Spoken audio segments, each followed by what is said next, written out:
Assalamualaikum warahmatullahi wabarakatuh. Perkenalkan, nama saya Noviatus Saadah dari Prodi PGMI 3A Universitas Pangeran Diponegoro Nganjuk. Di sini saya akan merangkum 5 makalah, yaitu dari kelompok 1, kelompok 2, kelompok 3, kelompok 4, dan kelompok 5. Yang pertama adalah kelompok 1 yang berjudul Toharoh, Najis, dan Hadas. Apa itu toharoh, najis, dan hadas? Mari kita simak bersama-sama. Toharoh adalah istilah dalam agama Islam yang berarti bersuci atau membersihkan diri dari hadas dan najis. Sedangkan najis merupakan lawan dari toharoh, yaitu segala sesuatu yang kotor dan menjijikkan dalam pandangan syar. Sedangkan hadas adalah keadaan tidak suci pada seseorang yang telah balik dan berakal sehat, timbul karena datangnya sesuatu yang ditetapkan oleh hukum syar sebagai yang membatalkan keadaan suci. Cara mensucikan hadas yaitu dengan mandi, berwudu, maupun tayamum. Najis sendiri dibagi menjadi 3, yaitu najis mukhafafah atau najis ringan, najis mutawasithah atau najis sedang, dan najis mughaladzah atau najis berat. Mari kita bahas satu persatu. Pertama adalah najis mukhafafah atau najis ringan, seperti air kencing bayi laki-laki yang belum makan kecuali air susu ibunya. Cara mensucikannya yaitu dengan memercikkan air pada pakaian, tempat, dan hal lain yang terkena najis mukhafafah.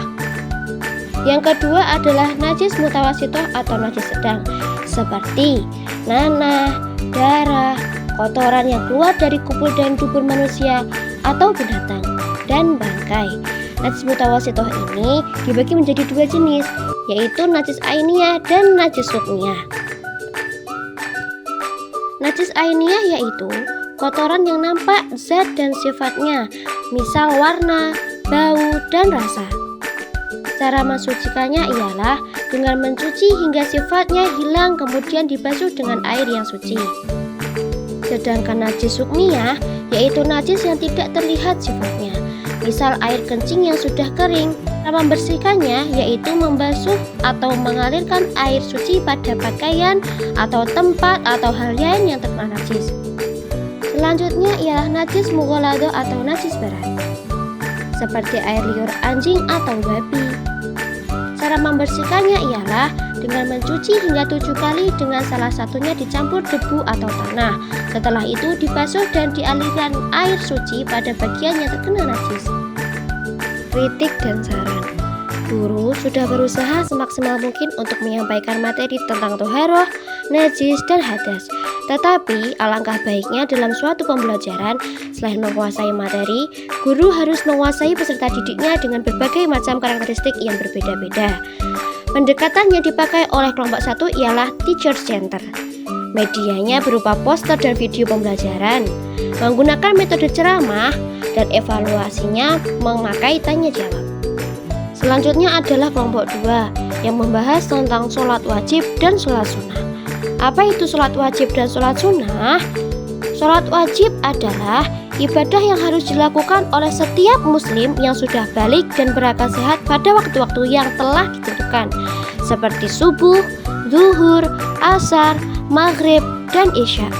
Sedangkan sholat sunnah adalah ibadah sholat yang dianjurkan untuk dikerjakan tetapi tidak diwajibkan, seperti sholat duha, sholat rawatib, sholat hari raya, dan lain-lain.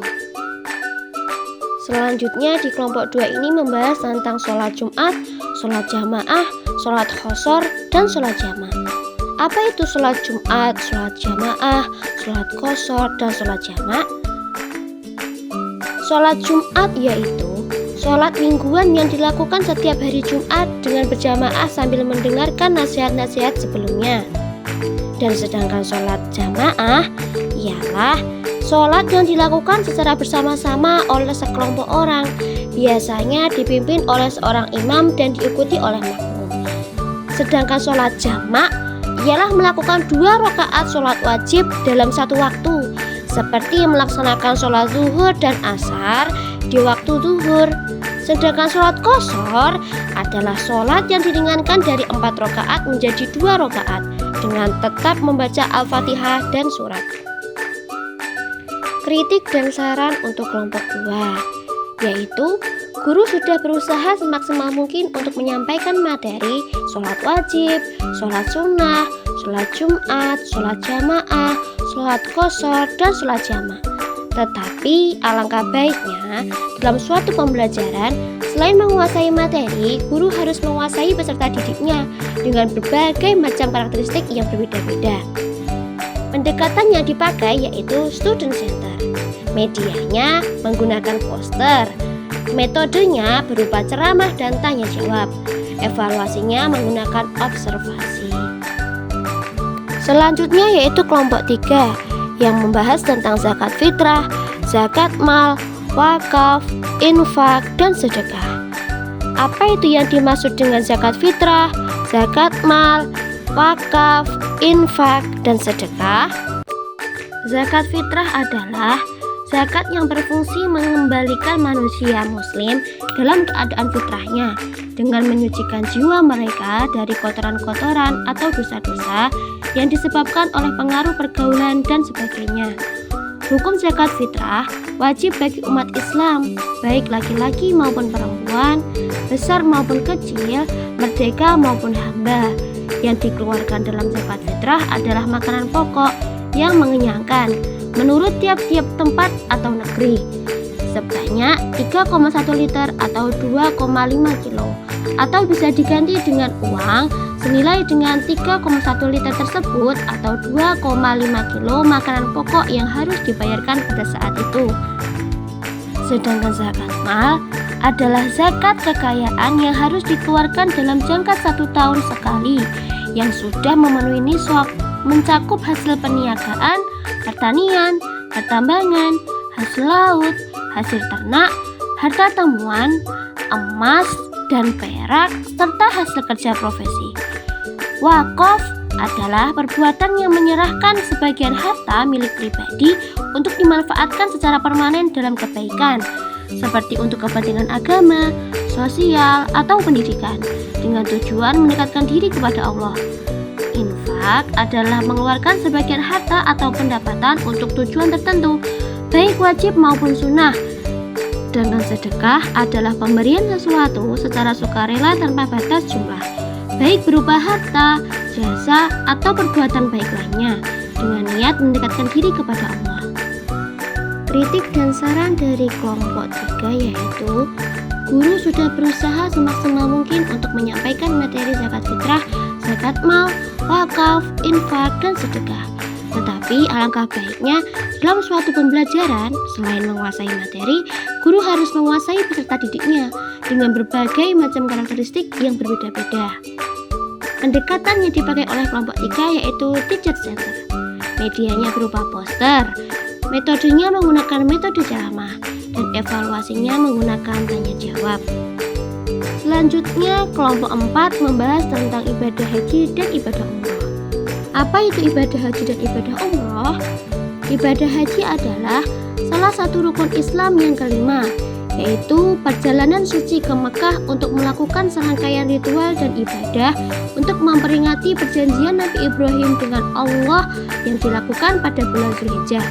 Sedangkan ibadah umroh adalah ibadah sunnah yang dilakukan dengan mengunjungi Mekah dan melakukan serangkaian ritual untuk memperingati perjanjian Nabi Ibrahim dengan Allah, serta memperkuat ikatan spiritual dengan Tuhan yang dapat dilakukan kapan saja.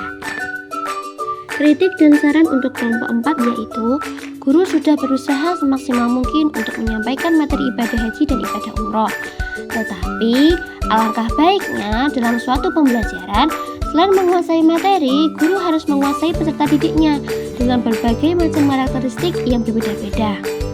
Pendekatan yang dipakai oleh kelompok 4 yaitu teacher center. Medianya berupa poster dan menggunakan metode ceramah. Evaluasi menggunakan tanya jawab. Yang terakhir adalah kelompok 5 yang membahas tentang akikah, kurban, puasa wajib, dan puasa sunnah. Apa itu yang dimaksud akikah, kurban, puasa wajib, dan puasa sunnah? Akikah adalah bentuk ibadah syukur atas kelahiran seseorang anak yang ditandai dengan penyembelihan hewan, yaitu satu kambing bagi bayi perempuan dan 2 kambing bagi bayi laki-laki, mencukur rambut bayi dan memberian nama. Sedangkan kurban adalah hewan yang disembelih pada hari raya Idul Adha sebagai bentuk ibadah dan pendekatan diri kepada Allah, berupa kambing, sapi, unta, maupun kerbau.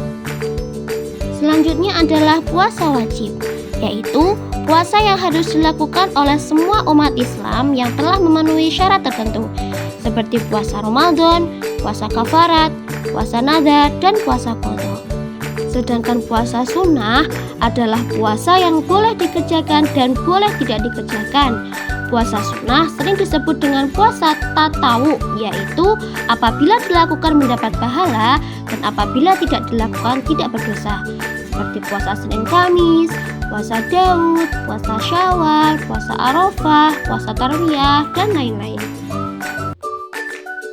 Kritik dan saran untuk kelompok 5 yaitu guru sudah berusaha semaksimal mungkin untuk menyampaikan materi akikah, kurban, puasa wajib, dan puasa sunnah. Tetapi alangkah baiknya dalam suatu pembelajaran, selain menguasai materi, guru harus menguasai peserta didiknya dengan berbagai macam karakteristik yang berbeda-beda. Pendekatan yang dipakai oleh kelompok 5 yaitu student center dan teacher center. Medianya menggunakan poster dan audio visual. Mereka menggunakan metode ceramah dan tanya jawab, dan evaluasinya menggunakan tanya jawab. Kesimpulannya, semua kelompok telah melakukan presentasi dengan semaksimal mungkin. Tetapi, mungkin kita perlu bersama-sama terus belajar untuk memahami setiap keanekaragaman calon peserta didik kita agar proses belajar mengajar dapat berjalan dengan lancar. Sekian dari saya, apabila ada kurang lebihnya, saya mohon maaf yang sebesar-besarnya. Wassalamualaikum warahmatullahi wabarakatuh.